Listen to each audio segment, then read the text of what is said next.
امام صفوری کہتے ہیں ایک دن نا حضرت جبریل امین انسانی شکل میں مولا علی کے سامنے آ کے کھڑے ہو گئے. کون؟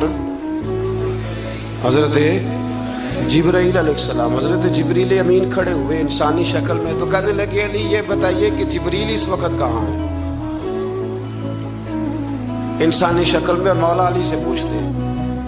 تو کچھ جو آج کل ہمارے شاگرد حضرات پڑھ جاتے ہیں نا تو وہ ذرا جلدی کرتے ہیں جواب دینے میں. بڑوں کو جب جواب بھی دینا بزرگوں کو تو جواب میں بھی آداب کا خیال ہونا چاہیے. اگر آپ کو سوال آتا بھی ہو تو پھر بھی اس میں آداب کا خیال آپ رکھیں گے. آپ فٹافٹ نہیں کہہ دیں گے کہ جناب یہ اس کا جواب ہے یہ معنی ہے, فوراً نہیں آپ کہہ دیں گے. آپ اس میں بھی آداب کا خیال کریں گے.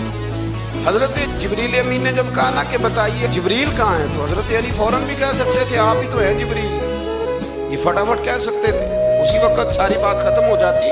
لیکن بزرگوں سے بات کرنے کے کچھ آداب ہوتے ہیں, کچھ طور طریقے ہوتے ہیں جو اللہ ماشاءاللہ آج کل لوگوں میں نظر نہیں آتے. کچھ طور طریقے ہیں, کچھ سلیقے ہیں, کچھ جو ہیں وہ اس کے خاص نقطہ نظر ہے, اس کو سمجھنا چاہیے.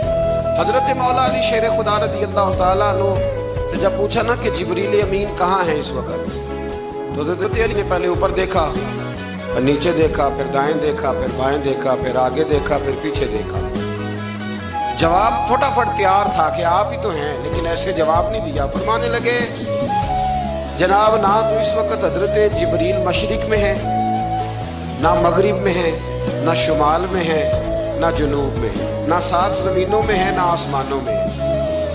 پھر بھی یہ نہیں کہا کہ آپ جبریل ہیں. فرمانے لگے بھئی زمینوں آسمانوں مشارق مغارب میں تو کوئی نہیں, تو یا آپ جبریل ہیں یا میں جبریل ہوں, دونوں میں سے ایک ہے. تو حضرت جبریل امین مسکرائے, فرمانے لگے نہیں آپ تو علی ہیں, جبریل تو میں ہی ہوں, آپ علی. دیکھیں نا بہت سارے لوگ سوال کا جواب دیتے ہیں پر وہ آداب کو ملحوظ خاطر نہیں رکھتے. نبی پاک علیہ السلام نے ایک نماز 4 رکعتوں کی تھی تو حضور نے 2 پہ سلام پھیر دیا. تو صحابہ سے پوچھا میں نے کتنی پڑھی ہے؟ عرض کرنے لگے یا رسول اللہ زیادہ پتا تو آپ کو یہ ہے پر ہمیں لگتا ہے کہ آپ نے 2 پڑھائی. یہاں ایسے کرتا ہے کوئی؟ سوال ہی نہیں پیدا ہوتا. یعنی 1 منٹ سے پہلے امام غزالی ایک درویش کے مرید ہو گئے تھے تو بہت بڑے عالم تھے. آپ کو پتہ ہے عالم آدمی کا مرید ہونا اللہ ہی خیر کرے کسی کرامت سے کم نہیں ہوتا, بڑا مشکل ہوتا ہے. وہ کسی کی غلامی کرے وہ بڑا مشکل ہوتا ہے, مطلب کٹھن ماحول ہوتا ہے. تو امام غزالی بیعت ہو گئے تو مرشد نے پہلا وظیفہ یہ بتایا کہ کسی پر اپنے علم کا اظہار نہ کرنا. اپنے علم کا اظہار آپ اس کو آسان وظیفہ سمجھتے ہیں, یعنی علم ہو بھی تو بندہ اظہار نہ کرے, بد ہضمی ہو جاتی ہے, بد ہضمی ہو جاتی ہے, نیند نہیں آتی. 2-4 لفظ جو بندہ پڑھ کے آتا ہے نا اس کو تو نیند نہیں آتی کہ میں پڑھا لکھا ہوں تو میں بتاؤں نا. تو حضرت علی شیر خدا کرم اللہ تعالیٰ وجہ الکریم کے وہ آداب سے مجھے یہ بات یاد آئی کہ امام غزالی کے شیخ نے کہا علم کا اظہار نہ کرنا یہ پہلا وظیفہ ہے. شیخ شہاب الدین سہروردی کہتے ہیں مجھے میرے ماموں حضور غوث پاک کے پاس لے گئے تھے تو جاتے ہوئے میرے رستے میں خیال آ رہا تھا میں الحمدللہ خود پڑھا لکھا ہوں. جب انہوں نے جا کے پیش کیا نا غوث پاک کی بارگاہ میں کچھ دیں تو حضور غوث اعظم فرمانے لگے بھرے ہوئے پیالے میں کیا ڈالوں, تو پہلے ہی فول ہے کوئی گنجائش ہی نہیں. تو فرماتے ہیں پھر میں اگلی دفعہ گیا تو غرور علم کو توڑ کے گیا. پھر میں غوث اعظم کی بارگاہ میں بیٹھا تو اللہ تبارک و تعالیٰ نے پھر مجھے جھولی بھر کے خیرات عطا فرمائی. یاد ہے تو کہتے ہیں انہوں نے کہا کہ اظہار نہیں کرنا علم کا. تو بس ایک دن بیٹھے بیٹھے نا ایک بندہ مسئلہ پوچھنے آیا, انہوں نے بزرگوں سے مسئلہ پوچھا, میرے مرشد سے. امام غزالی کہتے ہیں میرے پیر سے مسئلہ پوچھا تو وہ کہنے لگے بھئی مجھے نہیں اس سوال کا جواب آتا. حضرت صاحب نے کہہ دیا مجھے نہیں آتا. کہتے میں قریب تھا, میں نے اس بندے کو بلایا, میں نے کہا مجھے آتا ہے جواب, میں بتاؤں؟ تو کہتے ہیں شیخ فرمانے لگے غزالی تیرا کیا خیال ہے مجھے نہیں تھا جواب آتا, یہ تو تجھے آزمانے کے لیے انکار, تیری ابھی میں نہیں نہ گئی تو کوئی نہیں میاں پھر ابھی تو رستے میں ہی رہے گا. فٹافٹ لوگ کہتے ہیں ہم ایسی لاکھوں کتابیں قابل ضبطی سمجھتے ہیں جن کو پڑھ کے بیٹے باپ کو خبتی سمجھتے ہیں.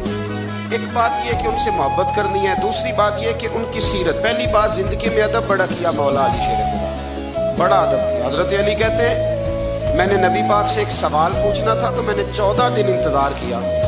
یعنی سوال جو ذہن میں آ جائے تو نمبر پاس ہوتا ہے، تو 14 منٹ انتظار ہوتا ہے، میں نے تو گھنٹے کا ہی نہیں. یعنی 14 منٹ بھی بندے انتظار، سوال ہی پیدا نہیں ہوتا. اور اگر پیر صاحب فون نہ ریسیو کرے تو وہ متکبر ہے، اگر وہ فون نہ اٹھائیں تو پھر یہ ہے کہ اب دین کی بات کس سے پوچھیں جی ہم، پھر ہمارے پاس فلسفہ ہے. کہتے میں نے 14 دن انتظار کیا.